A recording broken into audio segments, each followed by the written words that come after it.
হাই friends, কি খবৰ? মই আয়ুষ ৰং চেনেলত সম্প্ৰচাৰিত হৈ থকা সূৰুযমুখী ধাৰাবাহিকখনৰ আজিৰ খণ্ডটো চাবলৈ বহুত বেছি ভাল লাগিব, কিয়নো যোৱাটো খণ্ডত অনুস্মিতাই মাকৰ কাৰণে ব্ৰেকফাষ্ট লৈ গৈছিল আৰু মাকক খাবলৈ দিছিল।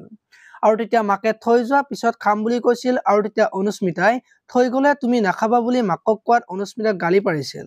আৰু তেতিয়া অনুস্মিতাই প্লেটখন থবলৈ লওঁতে ভয়তে গিলাচটো পিছলি পৰি ভাঙি যোৱা দেখিবলৈ পাইছিল। আজিৰ খণ্ডটোত বিজয়ে অনুস্মিতাক মাকৰ কথাত খং নকৰিবলৈ ক'ব আৰু বিজয়ে অনুস্মিতাক খুৱাই দি থাকিব।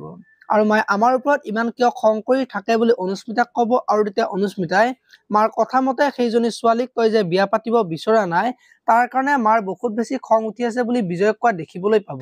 ইফালে আকৌ অংশুৱে আজি অনুস্মিতাক ফোন কৰিব আৰু অনুস্মিতাক লগ কৰিবৰ কাৰণে ক'ব, আৰু অনুস্মিতাক ভাল পাওঁ বুলি ক'বৰ কাৰণে মনতে ভাবি থাকিব। এতিয়াবোৰ অংশুৱে আজি অনুস্মিতাক ভাল পাওঁ বুলি ক'ব পাৰিবনে, দেখিবলৈ পাব আজিৰ খণ্ডটোত। আনফালে আকৌ ৰত্নই আজি শুনে যে হাৰমনিয়াম কিনিবৰ কাৰণে পৰীক পইচা দিছে, সেই কথাটো ৰত্নই পৰীক ক'ব, আৰু তেতিয়া ৰত্নই মোক হাৰমনিয়াম নালাগে, মই গান গোৱা সপোন বাদ দিলেও মোৰ কাৰণে সুন্দৰ বহুত কষ্ট হৈছে বুলি ক'ব। আৰু তেতিয়া পৰীয়ে মা আৰু দেউতাৰ সপোন পূৰণ কৰিবই লাগিব বুলি ৰত্নক কোৱা দেখিবলৈ পাব। আপোনালোকে সূৰুযমুখী ধাৰাবাহিকখন চাই কেনেকুৱা পায় কমেণ্ট কৰি জনাব। আৰু যদি আপোনালোকে এতিয়ালৈকে চেনেলটো ছাবস্ক্ৰাইব কৰা নাই, তেতিয়াহ'লে চেনেলটো ছাবস্ক্ৰাইব কৰি ভিডিঅ'টোত এটা লাইক কৰি দিব। ধন্যবাদ।